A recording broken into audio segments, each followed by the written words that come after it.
행복이란 거 다들 참 오래 미뤄오셨잖아요. 대학만 가면 행복해질 거라고, 취직만 하면 집 한 칸만 마련하면, 아이들만 다 키우면, 그때 가서 행복하자고, 지금은 조금만 참자고, 그렇게 행복을 자꾸 다음 정거장으로 보내면서 여기까지 왔어요. 그런데 이상하죠? 정거장을 그렇게 많이 지나왔는데 행복하다는 느낌은 늘 한 정거장 앞에 가 있는 거예요. 혹시 이런 생각 해보신 적 없으세요? 내가 뭘 잘못 살았나? 남들만큼 잃었는데 왜 마음은 허전할까? 100년을 살아본 철학자는 그 질문에 이렇게 되묻습니다. 성공하면 정말 행복할까요? 안녕하세요. 행복한 세대입니다.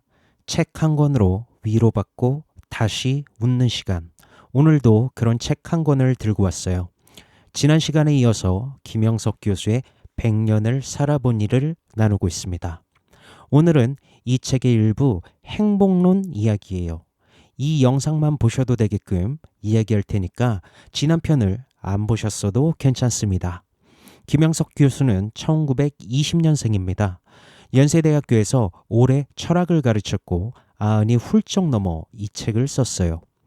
100년을 가까이 살면서 성공한 사람도 실패한 사람도 다 가진 사람도 다 잃은 사람도 곁에서 지켜본 분입니다. 그런 분이 책의 첫머리에서 꺼내는 질문이 바로 이거예요. 성공하면 행복할까? 다들 대부분 그렇다고 배우면서 살았잖아요. 성공이 먼저 있고 행복은 그 성공에 따라오는 상품 같은 거라고요. 그래서 성공을 향해 달리는 동안 행복은 뒤로 미뤄도 된다고. 아니, 미루는 게 책임감 있는 어른의 자세라고까지 생각했어요. 그런데 선생이 100년을 살면서 지켜본 결론은 조금 다릅니다. 성공과 행복은 생각만큼 붙어 다니지 않더라는 거예요. 크게 성공하고도 불행한 사람을 수없이 봤고 이룬 것이 많지 않아도 행복하게 사는 사람을 수없이 봤다고요. 성공이 행복을 데려오는 게 아니라면 평생 해온 그 계산은 어딘가 잘못된 거잖아요. 왜 성공이 행복을 못 데려올까요? 곰곰이 생각해보면 성공이라고 불러온 것들이 대부분 남의 눈에 비친 모습이었기 때문인 것 같아요. 좋은 직장, 넓은 집, 잘 큰 자식, 다 소중한 것들이지만 그 목록을 누가 정했나 생각해보면 내가 정한 게 아니잖아요.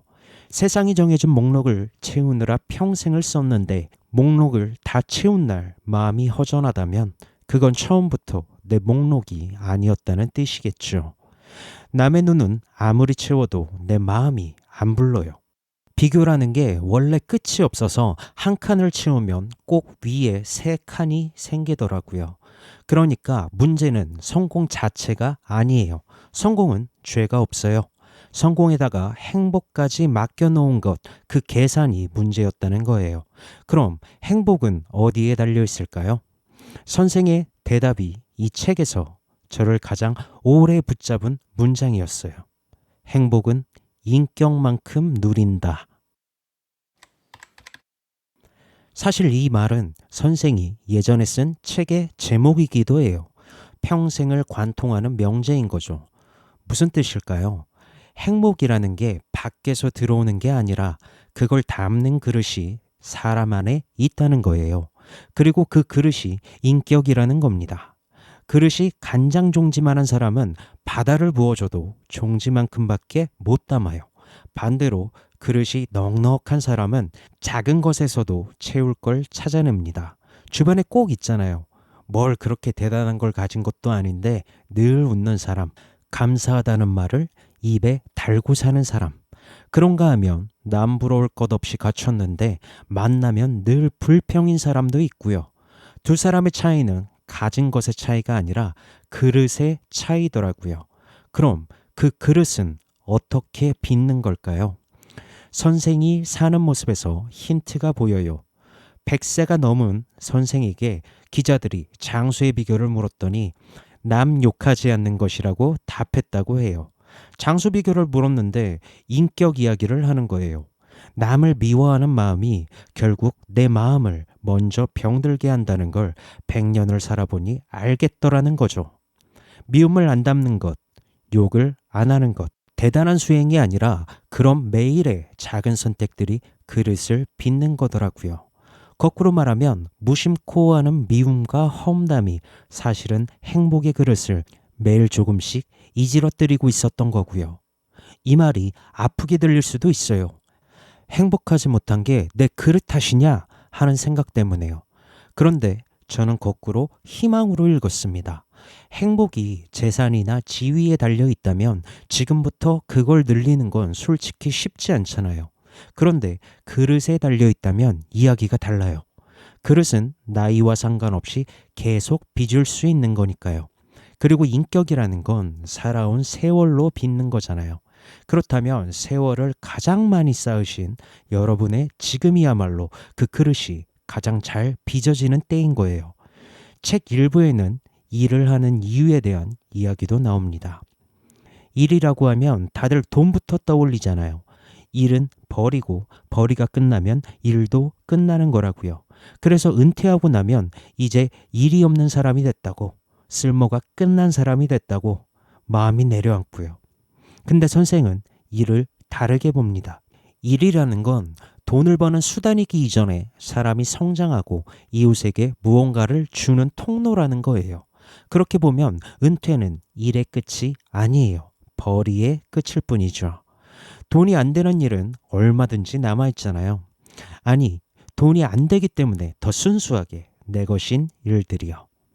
마당을 가꾸는 일, 아이 봐주는 일, 동네에서 손 보태는 일, 누군가한테 밥 한 끼 해먹이는 일, 벌이로 치면 다 영에 가까운 일들인데 이상하게 그런 일을 한 날은 하루가 헛되지 않았다는 느낌이 들 수도 있어요. 선생 말대로 일의 본질이 벌이가 아니라 주는 것이라면 그 느낌이 정확한 거예요. 그날 정확히 일을 하신 겁니다. 명함 이야기를 잠깐 할게요. 은퇴하고 제일 허전한 게 명함이라고들 하잖아요. 누가 뭐 하시는 분이세요? 하고 물으면 대답이 궁해지는 것. 평생 직함으로 자신을 소개해 오셨으니까요. 그런데 직함이라는 것도 결국 아까 말한 남의 목록이에요. 회사가 준 이름표지 내가 누구인지에 대한 답은 원래 아니었던 거예요. 선생처럼 일을 주는 것으로 다시 정의하면 은퇴 후에 자신을 소개할 말도 달라질 수 있습니다.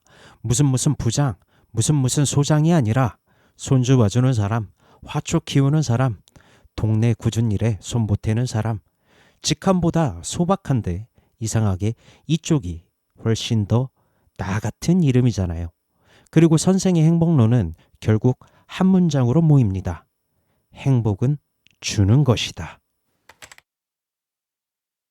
선생은 행복한 사람이란 모든 것을 다 주고 가는 사람이라고 말합니다. 받는 사람이 아니라요. 젊을 때는 이 말이 잘 안 들려요. 모아야 할 게 많은 시기니까요. 그런데 살아보면 살아볼수록 이 말이 맞다는 게 느껴지더라고요. 무언가를 받는 날보다 무언가를 준 날이 더 오래 남잖아요. 자식한테 김치 한 통 싸서 보낸 날, 친구 이사하는데 가서 하루 거둔 날, 별것 아닌 걸 나눴는데 마음이 오히려 차오르는 경험 다들 있으시잖아요. 받는 기쁨하고 주는 기쁨은 유통기한이 달라요. 받은 기쁨은 며칠이면 시들해지는데 준 기억은 이상하게 오래가요. 몇 년 전에 누구한테 뭘 받았는지는 가물가물해도 큰맘 먹고 누굴 도왔던 일은 지금도 어제 일처럼 떠오르잖아요. 그 기억을 떠올릴 때마다 마음이 조금 펴지고요. 그러니까 준다는 건 없어지는 게 아니라 제일 오래가는 방식으로 저축되는 거였어요. 남한테 준 게 결국 내 안에 쌓이는 거예요. 생각해보면 이게 앞뒤가 맞아요. 행복이 인격만큼 누리는 거고 인격이라는 그릇은 주는 만큼 커지는 거라면 행복해지는 길은 결국 하나인 거예요. 더 가지려고 애쓰는 게 아니라 더 주려고 애쓰는 것. 성공의 계산법하고는 정반대죠. 성공은 쌓아서 크는 건데 행복은 덜어서 크는 거니까요. 평생 배워온 계산법의 반대라서 100년을 살아본 사람이 알려주지 않으면 끝까지 모르고 갈 뻔한 거예요. 선생은 감사에 대해서도 말합니다. 감사하고 만족하는 마음에 행복이 찾아온다고요. 이것도 같은 이야기예요. 감사라는 게 결국 지금 있는 것을 제대로 세어보는 일이잖아요. 없는 것은 밤새 셀 수 있는데 있는 것은 잘 안 세잖아요. 오늘 아침에도 눈이 떠졌다는 것, 내 발로 걸어서 화장실에 갔다는 것, 전화하면 받아주는 사람이 있다는 것. 시시하게 들리지만 이 중에 하나라도 읽어본 사람은 이게 시시한 목록이 아니라는 걸 알아요.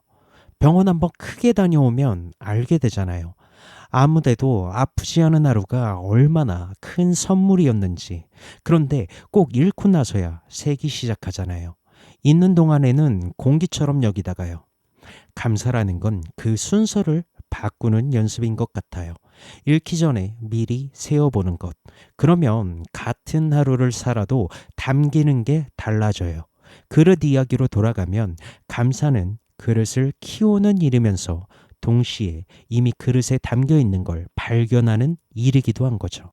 100세가 넘은 선생은 장수에 대해서도 오래 산 것은 감사한 일이지만 자랑할 일은 아니라고 말해요. 저는 이 말에서 이분의 그릇을 봤어요. 100년을 살아낸 것조차 내 공이 아니라 감사할 일로 돌리는 것.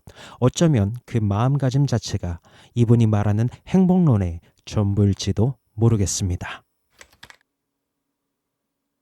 오늘의 이야기를 정리하면 이렇게 돼요. 성공은 행복을 데려오지 않는다. 행복은 인격이라는 그릇만큼 담긴다. 그리고 그 그릇은 주는 일과 감사하는 일로 커진다. 100년을 살아본 사람이 인생 후배들한테 남기는 행복의 계산법입니다. 솔직히 저는 이 계산법이 아직 손에 완전히 익지는 않아요. 여전히 없는 걸 세다가 잠드는 날도 있고요. 그런데 요즘은 그런 날, 오늘 내가 준 게 뭐가 있었나를 하나하나 세어봐요. 별게 없으면 내일 하나 만들면 되고요. 그렇게 하루에 하나씩만 주는 쪽으로 계산을 바꿔보는 것. 그게 이 책을 읽고 제가 시작한 작은 숙제입니다. 같이 해보시면 좋겠습니다. 다음 편에는 돈 이야기를 할 겁니다. 돈과 성공과 명예. 선생은 재산도 인격 수준만큼 갖는 게 원칙이라고 말하는데 이게 도대체 무슨 뜻인지 그 이야기를 나눠볼게요. 오늘도 무언가 하나 누군가에게 주신 게 있다면 오늘은 행복의 계산법대로 사신 겁니다. 들어주셔서 감사합니다. 행복한 세대였습니다.